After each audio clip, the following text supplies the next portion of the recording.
नहमदुहु व नुसल्ली अला रसूलिहिल करीम। जब बच्ची की शादी होती है, ससुराल जाती है और अल्लाह पाक उसकी गोद को भर देते हैं, उसकी बेटी पैदा हो जाती है। अल्लाह आपको औलाद नरीना नसीब फरमाए, बेटे दे आपको। मैं एक बात समझाना चाह रहा हूँ, बेटी पैदा हो गई, दूसरी भी बेटी पैदा हो गई।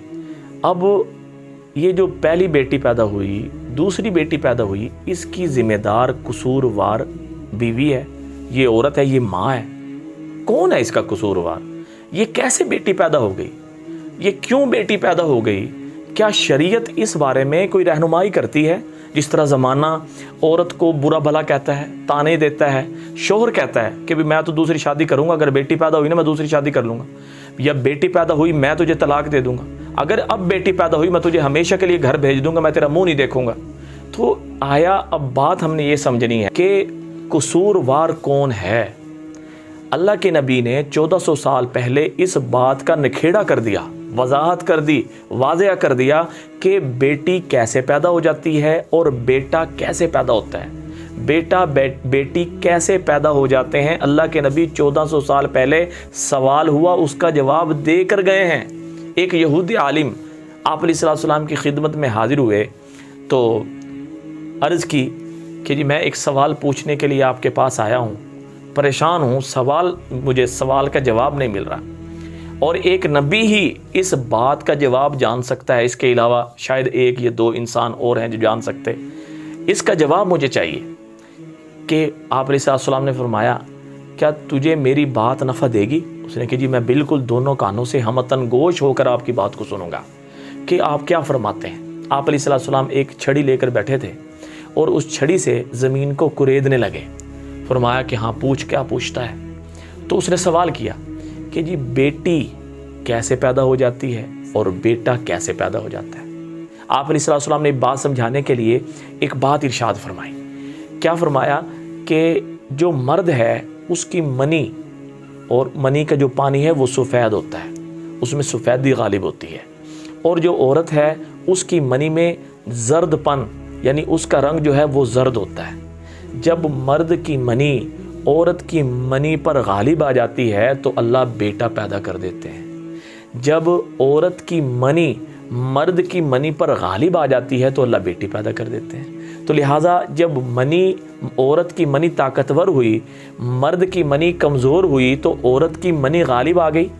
तब चे जाए कि मर्द को अपनी इस कमी को दूर करना चाहिए, और इसका कसूरवार सारा का सारा आज सब ने, छोटा देख लो, बड़ा देख लो, आस पड़ोस की औरतें देख लो, और जो आके जो है ना जी तिलियां लगाती हैं और जो सास को भड़का देती हैं, भाई तेरे तो पोता ही नहीं हो सकता, तेरे तो जो है ना जी पोती ही होगी। हालांकि इसका कसूरवार तो था उसका बेटा, लेकिन जो है ना जी वो बेचारी जो अपना सब कुछ छोड़ के आई, सारा का सारा बोझ उस बच्ची पे डाल दिया।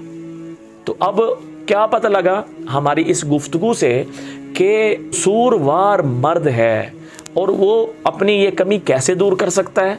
उसकी कमी दूर करने के लिए हुक्मा ने क्या फरमाया कि फरमाया खजूर और दूध वाहिद हल है कि अगर रात को 7 खजूरें भिगो दी जाएं, सुबह यानी गर्मियों में यूँ करें 7 खजूरें रात को भिगो दे और सुबह जो है ना जी वो उसको जो है ना जी मेश करके और मिल्क शेक बनाकर या वो खाकर ऊपर से दूध पी ले, और सर्दियों में मिल्क शेक बना ले और इस दूध के साथ केला भी इस्तेमाल कर ले।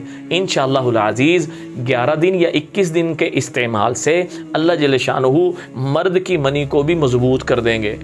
तो लिहाजा अल्लाह को जान देनी है, इस तरह किसी को कसूरवार ना ठहराएं। कुरान की जो है ना जी तफसीर आपको उलमा से और कुर्रा हजरात से और लाजमी तौर पे आइम्मा मसाजिद से मिल जाएगी कि कुरान में ये वाज़ेह है, यहबु लिमन यशाउ इनासा व यहबु लिमन यशाउ ज़ुकूर औ युज़व्विजुहुम ज़ुकरानन व इनासा व यजअलु मन यशाउ अक़ीमा, कि अल्लाह जिसको चाहे बेटा दे, जिसको चाहे बेटियाँ दे, चाहे दोनों दे दे।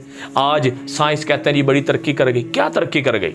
जिस वक़्त अल्लाह जल्ल शानुहु माँ के पेट में बच्चे की कोई शक्ल बना देते हैं तो फिर जो है ना जी वो मशीन जो है ना जी स्कैन करके अल्ट्रासाउंड करके बताते थे जी बेटा है या बेटी है। असल में तो पेट में जब नुत्फ़ा ठहरा, उस नुत्फ़े ने क्या बनना है, ये वो नुत्फ़ा जब ठहर रहा है उसमें गालिब क्या चीज़ है, अल्लाह वो देख के फ़ैसला फरमा देते हैं बेटी या बेटे का। या तो नुतफ़ा जिस वक़्त ठहर रहा हो उस वक़्त बताएं तो माने, नहीं बता सकता कोई भी साइंसदान, कोई भी इंसान नहीं बता सकता। तो लिहाजा अल्लाह की हिकमतें हैं, अल्लाह के मामलात हैं, इनको समझें और अपना जो शरीक हयात है इसका साथ दें। ये आपकी दुख सुख की साथी है, अपना सब कुछ छोड़ कर आई है। इसको बेटियां पैदा होने की वजह से ताने ना दें, बल्कि वो अमाल इख्तियार किए जाएं, वो तरीके इख्तियार किए जाएं जिससे अल्लाह जल्ल शानहू औलाद नरीना अता फरमा दे। लिहाजा ये बात आपको अच्छी लगी, सदका जारिया समझ कर आगे शेयर करें, दुआओं में याद रखें। अस्सलामु अलैकुम व रहमतुल्लाहि व बरकातुहू।